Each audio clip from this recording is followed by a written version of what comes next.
ძვირფასო მეგობრებო, ბრუნდებით ეთერში, მინდა მივესალმოთ ჩვენი გადაცემის სტუმარი ჟურნალისტი მერაბ მეტრეველი. მადლობა მერაბ, რომ მოგესალმებით. გადაცემაში სტუმრად, ესე იგი მადლობა მოწვევს და კეთილი იყოს ჩემი სახით. თქვენს გადაცემა. მადლობთ. გადაცემის სპონსორია Essence. გერმანული დეკორატიული კოსმეტიკა და აქსესუარები ექსკლუზიურად PSP-ში. თავიდანვე მინდა რაღაცა ცოტა ისეთი დავიწყო რა, ზოგადად რა, ახლა შენც ალბათ ხშირად გქონია, ხშირად რა სისტემატიურად რეკავს სტუმრებთან, რომ მოვიდნენ შენთან გადაცემაში. ხო, რა თქმა უნდა. ხო და პოლიტიკოსებთან ხო, პოლიტიკოსებთან რა. ეხლა მეც აი სტუმრის მოყვანასთან დაკავშირებით ესეთი ამბავი იყო, რომ აი სტუმრებთან რომ რეკავთ, ხო, აი ერთი სტუმარი მეუბნება, რომ იცი მე ახლა ვარ, რა ქვია, სტრასბურგში, ხო და ჩამოვალ და მოვალ. ანუ ეგეთი პასუხი რა. მეორე სტუმარს ურეკავ, მე ახლა იცი რა, დუბაიში მაქვს ლექციები და დუბაიდან ჩამოვალ და რა ქვია, მოვალ გადაცემაში და მერაბ მეტრეველს ურეკავ და ავტობუსში ვარ, ახლა ავტობუსზე ჩამოვალ და დაგირეკავ.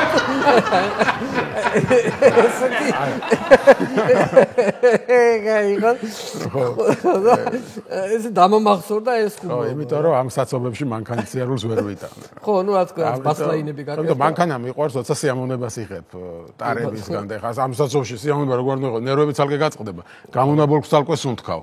კი. რა ვიცი, გაგვიანდება ყველგან და ამიტომ ეხა მეტრო სახთან ახლოს არის, მეტრო ავტობუსი არის გადასარევი ასეთ ვითარებაში. ჩემი ასეთ უკეთესი არჩევანია. მანქანით ესა რა ქვია, სადმე ქალაქ გარეთ უწახვალ და ასე. ხო, გაისეინებ. პლუს ეხლა რაღაცა ისეთ ასაკში ვართ უკვე რომ ფეხით სიარული საჭიროა. ნახევარმა ქალაქმა მაინც რომ მომბაძოს, საცობები აღარ იქნება. ნახევარმა ქალაქმა რა იმის ნახევარმაც უნდა. აი ხო, მეოთხედმა, ოკეი. ჯობია და აღარ იქნება საცობი მართლა უყოთ. ესე იგი შენეთერებს ურებ ხოლმე რა და ანუ სულ ისეთი ის ხარ რა ჟურნალისტი რომ რაღაც ისეთი უნდა თქვა რომ აი ეთერი რომ თავდება მე ტყდება ხოლმე ამბავი რა ანუ Facebook-ში და არ არსებობს რომ რომელიღაცა მხარეს მოეწონოს. ხო, უფრო Facebook პოსტებს ეხება ხოლმე, ხო. ხო და ეგრე აი ყველა მხარე მესეო. მიდის ხოლმე ძალიან დიდი შეტევა და აი შენც გახარ და იგერიებ ამ ხალხს. ხო, აი პრინციპული პოზიცია მაქვს, კედელს არ უკეტავ. ყველა მეუბნება რომ ჩაკეტე კედელი რომ მარტო მეგობრებისთვის იყოს, მაგრამ მე ვამბობ არა. დემოკრატიამ სხვებს მოითხოვს და ყველასო და ამით სარგებლობენ 1000 ჯურის ტროლები, ახლა ნიკო, შვიკო, ვიღაცა ნაპოლეონ ბონაპარტი ან რა ვიცი, სოკრატე და შენ ფულს იღებ, არ ვიცი, გაჩვენ რომელი მხრიდან გაბარებს. თუ ის გაბარებს, აქედან იღებ, თუ ის გეჭყუბება თუ ნაცი გეჭყუბება იქიდან იღებ, თუ კოცი გეჭყუბება აქედან იღებ. ანუ ფულს ყველავარი იღებ, ხო. იმისთვის იქიდან იღებ, ეხა დაემატა Deep State-დან ვიღებ ყველა ფულს. კოცებისთვის ახალი ფულის ის გამოჩნდა Deep State-ი ასე ვთქვათ. ხო, ეხლა შენ კარგად აკვირდები ხოლმე პროპაგანდას, ხო? აი ამ ხელისუფლებას. არ ვიცი, ეხლა ქართულ ოცნებას როგორ შეიძლება გავშალოთ ეგ თემა რა? მე მაგათ ხალისო სასწაული პროპაგანდა. მაგარი რამე მოიგონეს რა. აი წარმოიდგინე ეხლა რამე თუ არ გამოგდის, ან რაღაცა ცუდი თუ ხდება, შეგიძლიათ ყველაფერი Deep State-ს დააბრალო. ხო, ანუ არავინ არ იცის Deep State-ი რა. ხო, რა არის? თვალით არავის არ უნახავს. რა. რასაც გინდა ამ Deep State-ს დააბრალე რა. ხვალ რაღაც არ ვიცი, ახლა პური გაძვირდეს Deep State-მა გაგვიძვირა პური. რაღაცა მოხდა, ნუ ყველაფერი Deep State-მა გააკეთა და არის ეს რა ქვია, მშვენიერი გამოსავალია რა. ოღონდ ეგ Deep State-ი ცოტა უცნაური რამე არის. რატო იცი რომ თემ სოფლიოს აკონტროლებს. ევროკავშირი ხელში ყავს. ამერიკას ხო აკონტროლებს ეს Deep State-ი. უბრალოდ სახელმწიფო დეპარტამენტს აკონტროლებს. ტრამპი უძლურია. ქვედა პალატას აკონტროლებს სენ იმაში, რა ქვია, კონგრესში. ზედა პალატაში ჯერ მეგობარი აქტი გაიჭედა და თლადი გეტყვა ფეხი არ ჩაუვიდა. აი თეთრ სახლში ჯერ კიდევ ებრძვიან. ანუ სახელმწიფო დეპარტამენტი დაპყრობილი ყავს, თეთრ სახლში ტრამპი ებრძვის და ქართულოსმა აკვირდება. ანუ ჯერ ვერ გადაწყვეტეს, ვინ მოიგებს რა. Deep State-უ ანუ ჯერ ტრამპს არ ლანძღავენ. იქნება ტრამპმა მოიგოს. მაგრამ Deep State-ის კიდევ ერთი უცნაურობა აქვს. ამასინად გამოვიდა ეს ერთი თენგი შარმანაშვილი რო ყავს. ეს თენგი შარმანაშვილი აკაცია უნდა იცოდე რა. ვიცი კაცო. ყველა მთავრობაში რო იყო, მაგრამ მაგაზე ვლაპარაკობ. ანუ წარმოიდგინე ხა მიშას დროს. ხო. მიშამ შექმნა 2010 წელს საკონსტიტუციო კომისია იმისთვის რომ კონსტიტუცია გადაეწერა და პრემიერ-მინისტრად გაეგრძელებინა მერე. ორი ვადა ხო გაზდიოდა. რაღაცა პუტინის ვარიანტს ატარებდა რა. პუტინი როგორც პრემიერ-მინისტრი ახლა იმ კონსტიტუცია არ შეცვალა და ეს აპირებდა რომ კონსტიტუცია შეიცვალა რომ მერე სამუდამოდ პრემიერ-მინისტრად გაეგრძელებინა რა. ამისთვის შექმნა კომისია და აი ეს კომისია ჩააბარა ორ კაცს, ავთანდი დემეტრაშვილი და თენგი შარმანაშვილი. ამან დაუწერა ეს კონსტიტუცია, ანუ ფაქტობრივად მოუწერა მიშას ხელო სამუდამოდ იყავი რა ხელისუფლებაში. გადაწყვეტილება რაც უნდა და ისე დაუწერა, გაუპრავა. და მიშამ ამის სანაცვლოდ უფეშქაშა ელჩობა სომხეთში. სომხეთში იყო. მეფე რო რაღაცა ხალათს აჩუქებდა რაღაცა კაკა ისე უფეშქაშა ელჩობა. ან რაღაც მამულებს რო აჩუქებდა. ეხლა ეს კაცი არის წულუკიანის კომისიაში. ხოცებს ვარ და ასამართლებს მიშას. მიშას ასამართლებს და დგას და იმას რა ქვია მიშას კი არ ასამართლებს. გახარიას აკრძალვას უპირებს შენ მიშე ნაციონალი ხარო. და თვითონ ის შარმანაშვილი უნდა აკრძალოს გახარია და ხაზარაძე. თვითონ რო ასაკრძალია თავიდან ბოლომდე. აი ასე და ხოცები ამას დაშუგრავენ. თვალებში დაცრის შეყრა რა დიდი რაოდენობა. ისინი ანუ წარმოიდგინე ხა წინა დღეს ყავდა გედი ფოფხაძე სტუმრად. რომელიც არის ხო გახსოვს ახლა მიშას დროს აი სულ ოპოზიციაში იყო. სულ ის კი არა მიშა რო ოპოზიციაში იყო, მაშინაც მიშას წინააღმდეგ იყო. ხო. ხო და ამ ტიპს უპირებს ახლა. ის გზალავე.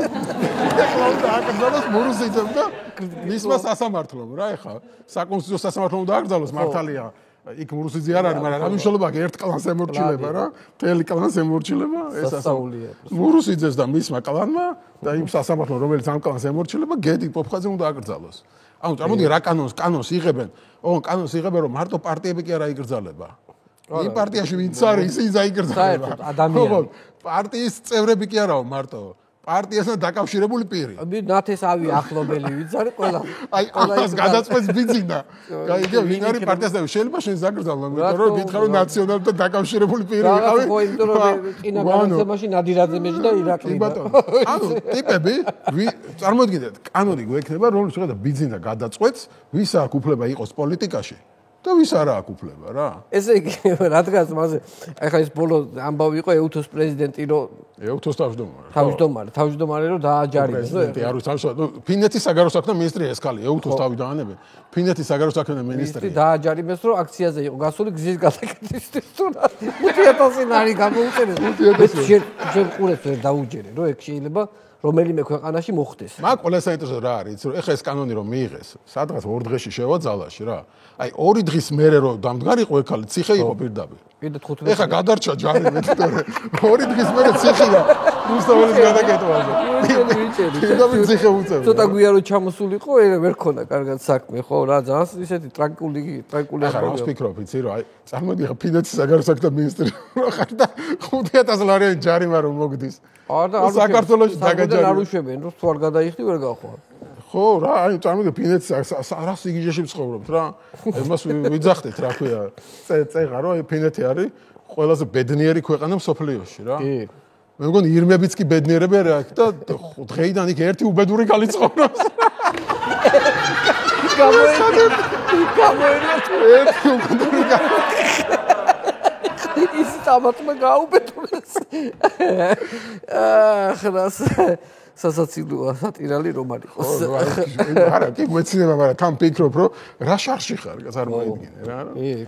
მაგრამ მაინც პროპაგანდა ეხო ასე თუ ისე მუშაობს, ხო? აი ევროპა ეს ყველაფერი მუშაობს, ახლა იმიტომ ხალხი მხვდება რომ დავდივარ ზოგი, არ ვიცი რა აპათიაში ვარდები ბოლოს ამ პროპაგანდისთან ისი არის არ ვიცი ტვინ გადაბრუნებული რომ ისე გელაპარაკება ხალხი პოლიტიკაზე. ქუჩაში ხო გითხარი ხო ტრანსპორტო დავდივარ, ხო ბევრი მელაპარაკება ხა პოლიტიკაზე, იმაზე, ამაზე და ამასთანაც შემხვდა ერთი ქალი ძახს ვასეირნებდი, ძალიან ისეთი სანდომიანი, კარგი ქალი, ისეთი კარგად მეტყველებს, განათლებული ეთყობა, ასე ვთქვათ, ასაკში უკვე რა, ბუნებრივია და ველაპარაკება ბუნებრივია პოლიტიკაზე ახლა შემდეგ და მეუბნება რომ რაღაცა ბიძინა იმაში რომ ვერ ვიტან. ხო. და ვიფიქრე, ხო? აქეთ მხარეს არის ესე იგი რა, რაღაც. მამუკა მდინარაძეო, აი მეზიზღებაო რა. ისე მეზიზღება, მეთქიო? აი, რაღაცა ეს არ არის პროპაგანდის გავლენის ქვეშ რა. შალვა რამიშვილზეო, გული მერევაო რა უყურება. მეთქი ეს ყოფილაო და ყოველს მოვიდა, მაგრამ შალვა პაპუაშვილი მომწონს. აი გამოიგრა. ჩამოგეშალა ხო? ანუ ესე იგი ვერ გავიგე. ანუ რა დასკვნა გამოიტანა ახლა შენ. ხო, აი კიდე ხალხი ძალიან უცნაურია. ანუ რის მიხედვით იღებს გადაწყვეტილებას ვერ გაიგებ. მართალია. ვერ გაიგებ. აი ეს პოლიტიკოსებას უნდა გაითვალისწინონ. მაგრამ ეცი რა არის? აი ხო პარტიები ხო ეხლა აიკრძა მე რა ხდება? აი შენი გადმოსახედა. ეხლა აკრძალა სიტყვაზე ეხლა 10 პარტიაო ესე თქვა. 10-მდე რა, ანუ ეხლა ფიქრობი რა 10, 9, ანუ აქამდე კოცები ხოლმე რო ეტყვი რომ აი დიქტატურას მყარდება ამ ქვეყანაში რაღაც აქეთკენ მივდივართ და შემოვარდნენ ტროლები და ხო ჩრდილო კორეა ვართ ხო უკვე ჩრდილო კორეა არა მაგრამ საბჭოთა კავშირი ფაქტობრივად ვიქნებით ხო საბჭოთა კავშირში იყო ერთი პარტია კომუნისტური პარტია დანარჩენი აკრძალული ეხლა ერთი პარტია არ იქნება ვიღაცებს დატოვებენ მაგრამ ამ ვიღაცებს ვის დატოვებენ ერთი კაცი გადაწყვეტს ერთი განსხვავდება საბჭოთა კავშირიდან. ანუ დატოვებენ იმ პარტიებს, ვისაც ექნებათ უფლება, რომ კი შეუძლიათ ოცნება აკრიტიკონ, მიძინათ აკრიტიკონ, მაგრამ მათი წასვლა არ უნდა მოითხოვონ. ფაქტობრივად ეს ხალხი გედი ფოფხაძე იქნება თუ ვინც იქნება, ვინც არიან, მოუწევთ რა ვიცი, იატაკქვეშეთში გადასვლა დისიდენტური მოძრაობა დაიწყება. რით არ არის საბჭოთა კავშირი ხო, მაგისკენ მიბიზგები რომ ეგრეთ დისიდენტური მოძრაობა მოუწევთ რა, როგორც რა ვიცი, გამსახურდია იყო, რა ვიცი, კოსტავა იყო და სხვები იყო, ეხა ბევრი დისიდენტი ყავდა სხვებიც, ხო?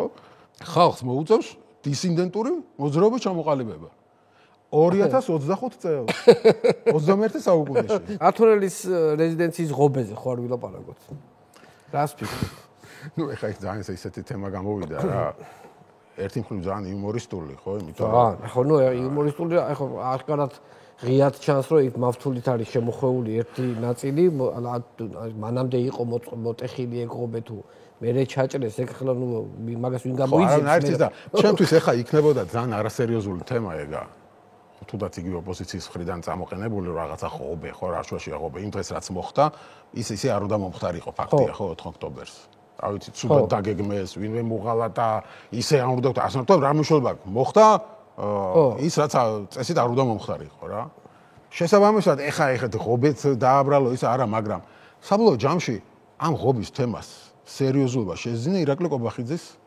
განცხადება რომელიც გამოვიდა და პირდაპირ განაცხადა რომ ჩვენო კი შეგვეძლო სპეცრაზმის წინ დაყენებაო თქვენ პეტოვე პირველ ჟურნალისტს აკითხა მგონი რომ წირვარ დაყენოთ ანუ ჩვენ ინფორმაცია გვქონდა რომ აქეთ რომ მოდიოდნენ წინას არ ვიცოდით რატო გააკეთეთ ესო ჩვენო ტაქტიკური გადაწყვეტილება იყო ანუ ჩვენ ესე გადავწყვიტეთ რომ ბარემ ბოლომდე ჩაიდინო დანაშაული მოვიდა რომ კარგად ყველამ დაინახოს რაღაც ანუ შემოვიტყუოთ რა 9 წლიანი ისენი ეხლა ამას უამბობს პრემიერ-მინისტრი ეს იყო ტაქტიკური გადაწყვეტილება ჩვენ ეს რას ნიშნავს ხო ვიღაცები დაასხდენა ითათბირეს ამაზე ანუ მინიმუმ პრემიერ-მინისტრი შესუსტ მინისტრი სუსის ხელმძღვანელი მაინც დაასხდნენ და თქვენს რომ აი ინფორმაცია გვაქვს რომ აპირებენ პრეზიდენტის სასახლისკენ წამოსვლას და რა ვქნათ და ვიღაცამ თქვა მოდი შენობაში დავუმალოთ სპეცრაზმი შემოიჭრა ვიღაცამ თქვა რომ წინ დავაყენოთ არა ჯობია შემოიჭრა ანუ ეს დაგეგმეს ანუ სერიოზულად ეს განიხილეს რომ ჩავადენინოთ რა ბოლომდე შემოიჭრა მაგრამ ანუ გადმოანგრიო ხო და აქ ხო ლოგიკურია რომ ვიღაცას ეკითხა იმ სამიდან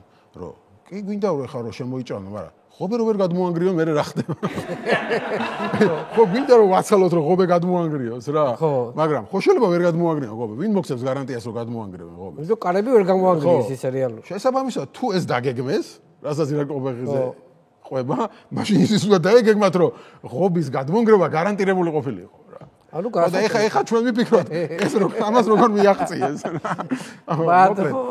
კიდევ ვიმეორებ ხა მართლა აი სიგიჟეში ვცხოვრობთ რა ერთი მხრიდანაც და მეორე მხრიდანაც ხო ეხა ოპოზიციაც რა დღეში ახო ხედავთ ეხა მარტო ხელისუფლებაზე ხო არ იტყვი ეხა აი ოპოზიცია არის ერთი ოპოზიცია რაღაც გამოგლეჯვას აპირებდა ხო ესე თბილისის რო გეკითხა და საკუთარი ამომრჩეველი ვერ მიიყვანეს ხო საკუთარი ამომრჩეველი ვერ მიიყვანეს არჩევნებს და გამოდიან და ამბობენ რომ თქვენი ბრალიაო ვინც ბოიკოტს ემხრობოდითო ნაცების ბრალიაო ისინი ვარ შემოვიდანო არჩევნებში ბიჭო შენმა ამომრჩეველმა ნაცებს თუ დაუჯერა შენი ამომრჩეველი როგორღაა ისე შენ თუ არ გიჯერებდა ნაცებს უჯერე ხო რა უცნაური მაგ როგორ უნდა თქვა საერთოდ მაშინ საერთოდ არ ყოლია ამომრჩეველი თუ შენი ამომრჩეველი ნაცებს უჯერებს და ვიღაცა ნიკა გვარამიას მესამე ნაწილი არის ოპოზიციის ამბობს რომ ფაქტობრივად ვერაფერს ვერ ამბობს რაღაცა იქნება და ახლა ეგეთ ტაქტიკა აქვს აი გავაპროტესტოთ და რაღაცა იქნება სადღაც ჩამოიშლება ბიზნესა ხო კარგი მოდი ახლა შენ ამბებზე გადავიდეთ შენ ჟურნალისტურ საქმიანობებზე ხო ახლა ძალიან ბევრი ამბები გაქვს გამოვლილი ცხოვრებაში ახლა, ხო? და მაინტერესებს აი ყველაზე საინტერესო გადაღებები რა გქონია. ხო, ანუ გადაღებები ბევრი ყოფილა საინტერესო, მაგრამ მოგიყვები, ეხლა მინდა ესე რამე კითხო რა, წარმოგიდგენე Opel Vectra ყავს რა. ყველაზე უცნაურს რა შეიძლება რომ Opel Vectra-თი დაეჯახო? რა უცნაური რა შეიძლება რა შეიძლება? არა, უბრალოდ შენ კი არ დაეჯახო. უცნაურ დაგეჯახოს. ამინ რო არის ფიქრო ხა ბოძი და რაღაცა. მოძრავეზე საგანზე არ ლაბარაკი რა. რა, ცხენი. ანუ ყველაზე უცნაურ რა შეიძლება დაგეჯახო. ცხენი ხო. ნუ ჩვენ დაგვეძახა რუსის ტანკი. რა უცნაურად იწება. როგორ რუსის ტანკი ხო? ტელეფიშკა ეს არის რომ ეს გადი დაგვეჯახა, მაგრამ თვითონ ამბობსაც მოგიყვებით და საინტერესო ამბავი. ნუ ტანკი ხა რეალურად ტანკი კი არა, ბეტერი იყო, მაგრამ რა მნიშვნელობა აქვს ხა, ხო, ჯავშან მანქანა რუსების. ეს ხდება ცხინვალისთან მისადგომად 2004 წელია.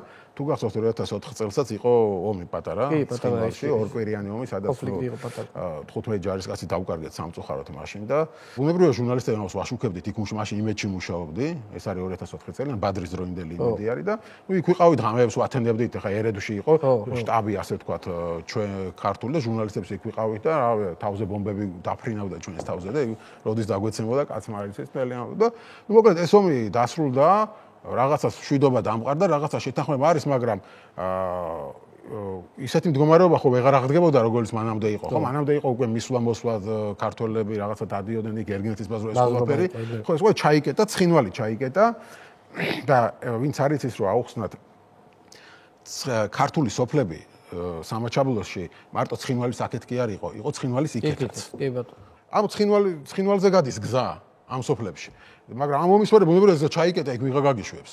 ზუსტად არ მახსოვს ახლა რაღაცა ინციდენტი მოხდა ერეთში ვართ გადაღებაზე, იმეც ყავდა, მაშინ ესეთი ახალი მაგამოსული იყო Opel Vectra B. ესეთი B მაგარი მანქანები ითვლებოდა, მაგრამ რაღაცა სალონიდან გამოიყვანეს ეს ახლა თეთრი Opel Vectra-ები, ფურგონი და ამ Opel-ით ვარ წასული, უნდა ერგინეთში რაღაცა გადავიღოთ, იქ ერეთში რაღაცა გადავიღოთ და უცებ იქ რო ვართ ერეთში რა, ინფორმაცია მოგვევიდა რომ ამ თამარაშენში ქურთაში რაღაც მოხდა. რაღაცა ბომბი ჩამოვარდო აფეთქდა. და გადავწყვიტეთ რომ გადაღება გვინდა რა, იქ წავიდეთ. ვამბობთ რომ რა ვქნათ წავიდეთ, მაგრამ ცხინვალი დაკეტილია და ერთ-ერთი გზა ამ ერედვიდან თამარაშენში არის წვერიახოს მთაზე გადადიხარ. სამხიდიანი მანქანა გადადის და ნივა გადადის ძლივს. თუ გაწვინდა ნივაც ვერ გადადის და ჩვენ გადავწყვიტეთ რომ Opel Vectra B-ი უნდა გადავიდეთ რა. იმიტომ რომ რაღაცა ხდება იქ რა. უნდა გადახვიდე და ნუ ბუნებრივია სადღაც გავიჭედეთ რა. ეხლა რა სახვალ Opel Vectra-ი ჩავარდა ეს მანქანა ბუქსავს თელი ამბები, აქეთ ტყიარი, გავჩერდით, გადმოვედით. ვერ მივდივართ ვერც ეს თან ესეთ მოსახვევში გავიჭედეთ რა, ეს სერპანტინი არის, ესე უნდა ახვიდე და წვერზე ადიხარ. გავიხედეთ ზემოდან მოდის ეს BTR-ი. რუსების სამშვიდობოების. რა, მაშინ ჯერ კიდევ რუსის სამშვიდობოები იდგნენ. ჩამოდის რა, იქიდან გადმოდის მეორე მხრიდან. ჩვენ ესე ვდგავართ, ანუ ასახვევში ვართ გაჭედილი. ეს ასახვევი ხო ისედაც ვიწრო იყო მოსახვევი, ხო ტრაქტორის გაყვანილი იყო და კიდე ჩვენ ვართ გაჩხერილი და ხედავთ რომ ეს ვერ გამოეტევა რა, გამორიცხულია. ეს რაღაცა გადმოხვეც იმაში რომ ტანკს ნაზად რაღაცა. მაგარის კაცმა. ჯარში ვიღაცები თავის ყუიაფრქვევი აქვს ზემოდან, დაყენებული და ვიღაცა 18-17 წლის ბავშვების ხედან რა. აი წელს გაწვეული ჯარში ეს რუსები პირდითველები და რაღაცა ვეუბნებთ არა ფეხებზე გიდია რა ტანკია და მოდის. ტანკი რაც არის რა. ნუ ეს წამოვიდა და უკანა კრილოს რა ფრთაში ხო ქართულად რო კრილოს ვეძახით რა. აი ფრთაში კრილოში გლიჯა პირდაპირ ეს წვეტიანი ხო არის და ეს შევიდა შეჭიჭყა რა ეს. წარმოგიდგენე. ეხლა ვდგავართ ესე და ეს რა ქვია რუსული ჯავშან მანქანა ჩვენს Opel Vectra-ს არის შეჭეჭე ჩვენ ძღოლი გადმოხდა ტელევიზიის მანქანა თან არ გვითქვამს ტელევიზიის რომ იქ მივდიოდით ხო ეხლა ეს ხო უნდა მივიდეს ტელევიზიაში და უთხრას რა მოუვიდა მანქანას გაიქეთა იქ რო კითხავენ რას დაეჯახეო და შენ უნდა უთხრა ტანკს დავეჯახე ტანკს დავეჯახე ნუ ბუნებრივია ხა ეს ინც არაფერს არ მოხდა იმა დახიეს უკან ეთი კი გვითხრეს ბოდიში ამ ბავშვებმა და დავიდნენ რა გაიარეს თავი გზას ეს არის შეჭეჭყილი ჩვენ ვართ გაჭედილი აქ ფიქრობთ ეხლა რა გავაკეთოთ სამსახურში როგორ დამოყვე ეს ამბავი როგორ უნდა დააჯერო ტანკს დაეჯახა მაგრამ მე ყველა საინტერესო რა არის ეს მანქანა იყო დაზღვეული და მე რას ვფიქრობდი, იცი რა, კაი, ჩვენ მივედით სამსახურში დავაჯერეთ, რომ ტანკს დაეჯახავ და მე ხა წარმოვიდგინე, რომ ტელევიზიას მიყავს ეს მანქანა სადაზღვევაში, რომ ანაზღავ. რა მოვიდა ტანკს და დაზღვევას რომ უყვები, რომ ინციდენტი ხომ და რაღაცა, რა მოვიდა და ტანკი დაგვეჯახაც. ისე ოფიცერი რო გეკითხება და მე პატრონს გამოუძახე. პატრონს რა თქმა უნდა ტანკი დამეჯახა. პატრონს რა თქმა უნდა გამოიძახე. აი მაგალითად აქ ეგეთი რადგანაც ეს კონფლიქტის ზონაზე თქვი, აი ეგეთი გადაღებები საინტერესო რა გქონია კიდევ. ხო, ნუ ერთი იყო კოდორის ხეობას გავიხსენებ. ხო, ეს რომელი წლებია კოდორის ხეობა? ეს არის 2006 წელია, მე მგონი, ჯერ კიდევ ემზარ-კვიციანი მართავს კოდორის ხეობას. ხო. რაღაცნაირად მოახერხეს შეთანხმება ემზარ-კვიციანთან და რომ იქ გახსნილიყო პოლიციის პუნქტი. ან პოლიცია იქ არასულა 92 თუ 93 წლის მერე. ქართული პოლიცია და შეთანხმდნენ რომ აი პოლიციის პუნქტი და ჟურნალისტები წაგვიყვანეს რომ კოდორში იხსნება პოლიციის პუნქტი. ამის გადაღებაზე და ქუთაისიდან ჩაგვიყვანეს მანქანა, ქუთაისიდან ვეთფრენით ჩავფრინდით იქ. ნუ ახლა იქ წავდიე როგორი სიტუაცია იცი რომ ჩაფრინდები აი კოდორში ხო ხდები ეს ხალხი ცხოვრობს იქ თავისი ისე რა ვქო კრიმინალი ვინმე თუ გაქცევა უნდა და იქ არის შეფარებული დაგხვდა როგორ იცი ხალხი ვილისებით დაგხვდა ვილისში ეს ავტომატი უდევს აქ ნიღბები უყრია ტიპს ჩაგვისვა წაგვიყვანა ესე და გვატარებს ეს რაღაცას გვაღებინებს ეხლა რომ გადმოვედით ხო ვიღებდით რაღაცეებს და ერთ ეზოში მივედით და შესვლა გვინდოდა იმ ეზოში და მან დაშეხვიდე რატო? იმიტომ რომ მან ძებნილი ცხოვრობს და შეიძლება გესროლოს. ამ წარმოიდგინე ის რა როჟაა, რა ზის იქა და ვიღაცა რომ დაიახოს, ფეხებზე კიდია, ვინ არის? რა იცის იმან ვინ ამოვიდა კოდორში, გაგაკანოს გაგაგოროს და აი ეგეთი სიტუაცია არა, ეგრე ვიღებს რა, დავდივართ ვიღაცა რომელიც სახშია ძებნილი არ ყვი ახლა შე. ხო, რა იცი, ასად არ უნდა შეხვიდე და ნუ მოკლედ ასეთ ვითარება არის რაღაცები გადავიღეთ და საღამოს გაგვამწესეს ერთ-ერთ ოჯახში, ახლა არ ვიტყვი ოჯახს და დაგვამწესეს ერთ-ერთ ოჯახში, რომ იქ უნდა დავიძინოთ ღამე გავათიო და მეორე დღეს გამოვფრინდეთ. იმიტომ ის ვეტფრენი იმ დღესვე აღარ ბრუნდებოდა უკან, მეორე დღეს ჩამოდიოდა. ნუ იმ ოჯახში მიმასპინძლეს, რავი, გადასარევად, რავი, თავის უფრა გაშალეს, კუბდარი ამბავი, ყველაფერი ჭამეთეს ჟურნალისტები ისა და ნუ ბოლოს დაგვაძინეს, გაგვიყვან, ხა გოგვები ნანუკა ჟორჟოლიანი იყო იმიდან, რუსთავი 2-დან. და ნუ ხა გოგო ჟურნალისტები ცალკე დააწვინეს, ბიჭები და ოპერატორები ცალკე ოთახში დაგვაძა და დავიძინეთ რა. დილის ვაღვიძებს რაღაცა ჩხუბის ხმა, იმიტომ ამ ოჯახის შვილი იყო აი აქ ყველაფერი კრიმინალურის მეთაური რა, ყოფილი ქურდი თუ რაღაცა კრიმინალური ავტორიტეტი რა. თავარი ავტორიტეტი ეს იყო რა იქ. ანუ წარმოიდგინე ხა როგორ შეთანხმება მოხდა რომ ეს ავტორიტეტი ცალკე აკონტროლებს, პოლიციამ ცალკე უნდა აკონტროლოს რაღაცეები რა, ერთმანეთში დაალაგდნენ რა. და ამ ბიჭის ხმა გვესვის, ჩვენ ხა ხო ოთახში ვარ, ვზინოთ, ვიღაცას ეჭხუბება ტელეფონზე. ეჭხუბება გამწარებული და ამ ჩხუბინან ახლა ხო გვესმის ხმა და რას ვარკვევთ რომ ეს ვეტფრენი რომელიც ქუთაისიდან დაფრინავს და კვირაში რამდენჯერმე და ამ კოდორელებს ერთ-ერთი ტრანსპორტი ესხავთ ვეტფრენი იქ ახლა მანქანით ასვა სამხედრიანი მანქანა თუავა რა და შესაბამისად ყველა ვინც ქუთაისში იყო წასული ყველას უნდა ამ ვეტფრენი დაბრუნა იმიტომ მეორე როდის მოვა შემდეგ რეისი არავინ არ იცის ამ ვეტფრენს ხო თავისი ის აქვს რაღაცა რამდენი კაცი ეტევა 20 კაცის აწევა შეუძლია მეტყვი 40 სვანი არის ასული და არ ჩამოდიან ეს პილოტი ამბობს რომ ვერ გავფრინდები რა 20 კაცია გათვლილი და ეხა 40 ვერ წავიყო. ხო. ესენი ამბობენ რომ ჩვენ არ ჩავალთ გამორიცხულია რა ძვლის ვეტფრენი ვიშოვეთ. რასაირად ჩავალთ. აი ეს გაწამაწიაში ვიღაცებმა ამ ვეტფრენიდან დაურეკეს ამ ტიპს. ის არის მათი პატრონი რა, რომ დაგვეხმარეო რა ეს არ მოფრინავსო. ამან ადგა და ვიღაცას ვინც არის ახლა ვინც ამ რეისების იქ უფროსი იყო თუ ვიღაცა რაც იყო რა, იმას ურეკავს და იმას ეჭხუბება. რომ გამოუშვიო რა ვეთქვენ გამოფრინდეს. ის უხსნის იქედან რომ ვერ გამოფრინდება, შანსი არ არის რა, ჩამოვარდება 20 კაცია, 40 კაცია. რას ქვია ვერ გამოფრინდება, უნდა გამოფრინდეს. ეს აძალებს რა. ისეუბნება, არა, ესეუბნება, ამაზე ჩხუბია და უცებ გვესმის ასეთ ფრაზა. ვერ გამოფრინდება? არა, ისეუბნება. მაშინ 900 ჟურნალისტი ყავს, აგერ და ყველას მძევლად ავიყვან ეხლა.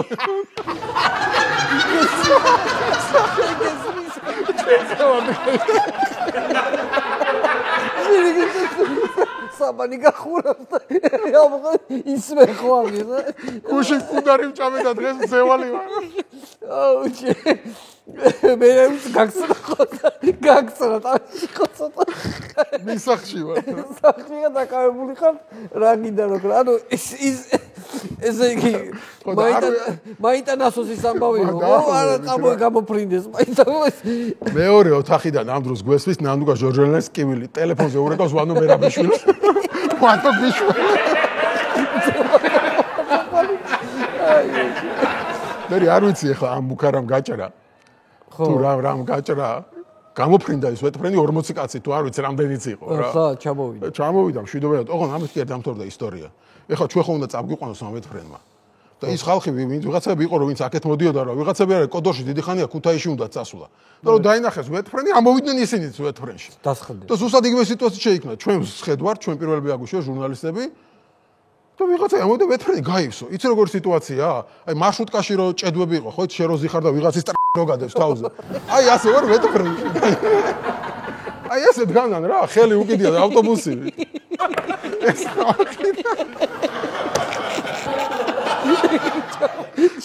ეგრე ჩამოვედ ქუთაისამდე კაი იყო მერა ძალიან კარგი გადაცემა გამოგვივიდა მერა იმედია ხო და მინდა კიდე გვეწვიო ხოლმე გადაცემაში თუ გექნება სურვილი რა თქმა უნდა შეამოვნებ და ყველა ისტორია მოვყევი მაგრამ ნუ რაღაცებს არა კაცო ისტორიებს ადალეს ცხოვრებაში იმდენი გვაქვს რომ იმდენი შეიძლება შეგემთხეს კიდე ჯერ კიდევ სად ვარ 20 მერა სიურპრიზი შემოგდავაზე სიურპრიზების წინ გველოდება 1000 სიურპრიზი მერა წარმატებები მინდა გისურვო და რა ვიცი ყველაფერს საუკეთესო ცხოვრებაში დიდი მადლობა რომ მოხვედით ვინცესტელი მაყურებელი ჩვენი რაციონის სტუმარი იყო მერა მეტრეველი გადაცემის სპონსორია Essence.